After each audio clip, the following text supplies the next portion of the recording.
Hello and welcome to my YouTube channel Priyanka beauty health and tips में आपका स्वागत है। आज का जो हम टॉपिक लेकर आए हैं वो है हाथ पैरों में होने वाली झुनझुनी को लेकर। कई बार लगातार एक ही जगह पर काफ़ी देर तक बैठे रहने से हमारे हाथ पैरों में झुनझुनी होने लग जाती है। हम लोग बैठे रहते हैं एक ही जगह, फिर एकदम से खड़े होते हैं तो हमारा पैर बिल्कुल सुन हो जाता है। और जब पैर सुन होता है तो हम उस पैर के ऊपर खड़े नहीं रह पाते हैं, हमें सहारा लेके बैठने की ज़रूरत पड़ती है। तो वो होती है पैरों का सुन होना और हाथ पैरों में झुनझुनी होना। ऐसे में ब्लड का जो सर्कुलेशन होता है वो ठीक तरीके से काम नहीं करता है, और जब हम बैठते हैं या फिर हम लोग कुछ भी काम करते हैं और हाथ पैर सुन हो जाते हैं तो हम उस चीज़ को कर नहीं पाते जो हम करना चाहते हैं।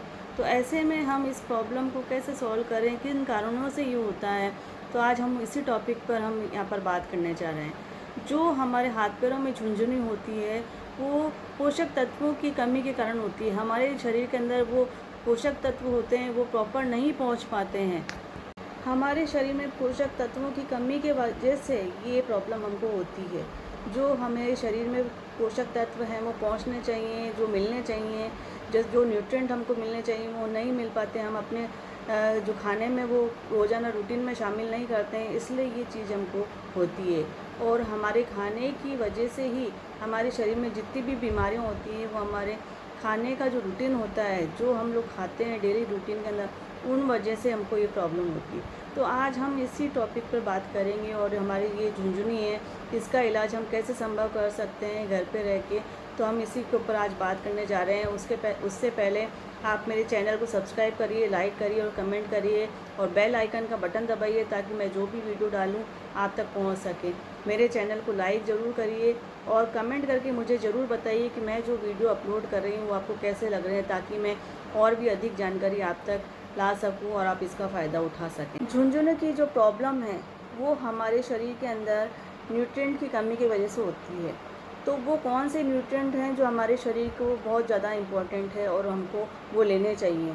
तो सबसे पहले तो हमारे शरीर में जो ये प्रॉब्लम होती है वो विटामिन बी और विटामिन ई की वजह से होती है। तो विटामिन बी और विटामिन ई दोनों ही हमारे शरीर के लिए बहुत ज़रूरी है। अगर हम अपनी डाइट में इनको शामिल करेंगे तो हमको ये प्रॉब्लम ख़त्म हो जाएगी और हमारे हाथ पैर जो सुन्न होते हैं वो सुन्न नहीं होंगे, और झुनझुनी जो होती है वो झुनझुनी हमारे शरीर के अंदर और किसी भी हिस्से में नहीं होगी। तो आइए जानते हैं विटामिन बी के अंदर क्या क्या होते हैं जो हम वो अपने डाइट में शामिल करें और उसका फ़ायदा उठा सकें और इस बीमारी को हम जड़ से ख़त्म कर सकें। तो विटामिन बी के अंदर होते हैं साबुत अनाज जो होता है वो लेने चाहिए। साबुत अनाज जो होता है वो विटामिन बी पाया जाता है उनके अंदर। तो साबुत ज़्यादा से ज़्यादा अपनी डाइट में साबुत अनाज को शामिल करिए, आलू को शामिल करिए। आलू के अंदर भी विटामिन बी पाया जाता है। और अगर आप लोग नॉनवेज खाते हैं तो नॉनवेज को भी अपनी डाइट में शामिल करिए, क्योंकि नॉनवेज के अंदर भी विटामिन बी काफ़ी मात्रा में पाया जाता है। उसमें भी आपको भरपूर मात्रा में विटामिन बी मिलेगा। लेकिन आप ये याद रखिए कि खट्टे फल जो होते हैं वो खट्टे फल आपको नहीं खाने हैं, क्योंकि खट्टे फल हमारे को नुकसान पहुंचाएंगे। तो खट्टे फल नहीं खाने हैं। बाकी आप हरी सब्जियां खाइए और विटामिन बी की जो कमी है वो कमी को पूरा कीजिए। विटामिन बी की कमी को पूरा करने के लिए खट्टे फल नहीं खाने हैं बस, बाकी आप अनाज खाइए, साबुत अनाज खाइए, ड्राई फ्रूट्स खाइए, फल खाइए, लेकिन खट्टे फल नहीं खाने हैं। हरी सब्जियां खाइए और आलू खाइए और विटामिन बी की कमी को पूरा।